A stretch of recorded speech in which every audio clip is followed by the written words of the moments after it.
Bonjour à tous et bienvenue sur boursicoté.com pour cette nouvelle analyse technique Forex, matières premières et Bitcoin avec une paire de devises euro-dollar qui malgré la volatilité ambiante que l'on a constatée donc hier suite aux déclarations de Jérôme Powell, le président de la Fed, qui annonçait justement les contours de sa politique monétaire, on est revenu à de multiples reprises ici sur la zone des 1.0120.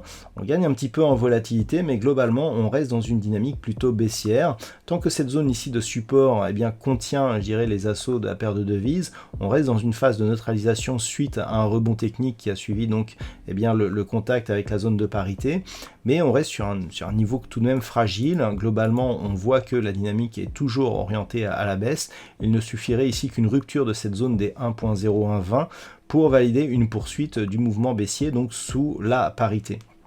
Le niveau d'invalidation donc de cette configuration baissière se situe désormais sur un retour au-delà des 1.0360.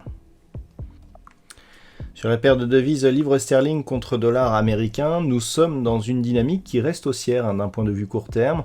On a validé un retour ici sur la zone des 1.20, on a une petite poussée ici. Alors, c'est essentiellement court terme, ça ne remet pas en cause l'orientation de l'ensemble de la dynamique, surtout sur une orientation moyen terme. Alors nous avons ici une zone intermédiaire qui n'est pas matérialisée mais qui est assez intéressante. Voilà, cette zone ici qui a été support, c'est la zone des 1.2168. On voit ici, on a été support ici et ici, et là, elle agit plutôt comme résistance. Donc il va falloir surveiller ce niveau. Un retour possible ici sur la zone des 1.2270, serait un signal assez intéressant, puisque ce niveau a plutôt été résistance lors du dernier rebond technique. Là, on s'est enfoncé un peu plus. Si on revient sur ce niveau et si on casse ce niveau à la hausse, on pourra revenir éventuellement sur une zone proche des 1.24 et on pourra commencer à parler de retournement de tendance. Mais actuellement, on reste globalement dans un mouvement moyen terme de rebond technique d'une tendance qui reste orientée à la baisse globalement.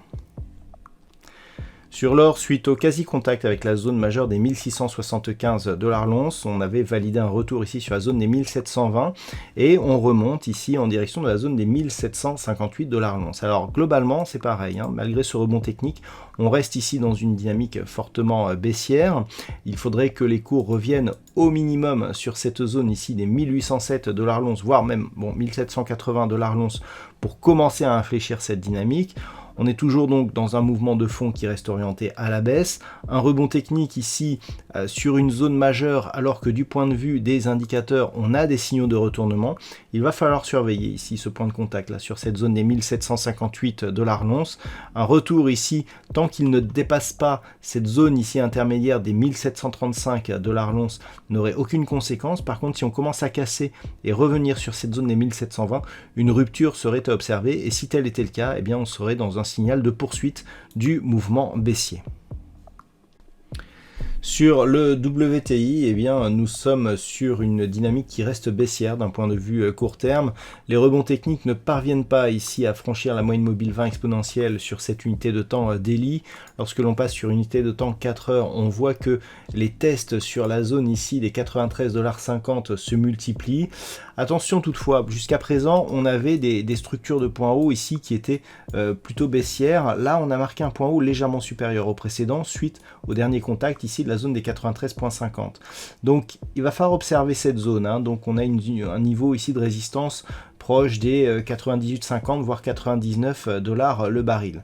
Tant que l'on ne casse pas cette zone des 93,50, on a tout de même des attaques. Le fond de tendance reste orienté à la baisse, mais on a ici cette zone de support qui tient bon malgré une forte attaque que nous avions eue ici. Si on recasse à la hausse ici 98,50 puis 100 $ le baril, on pourrait revenir au contact des 104,50, ce qui matérialiserait un changement de tendance puisque l'on passerait d'un biais baissier à un biais qui se neutralise, certes sans retournement, mais qui ferait échec à une cassure donc de cette zone des 93,50 et à une possible accélération du mouvement baissier sur le WTI. Et puis enfin sur le Bitcoin, eh bien dans le sillage du marché américain, depuis quelque temps, on voit que le Bitcoin évolue en parallèle avec les indices américains, notamment le Nasdaq.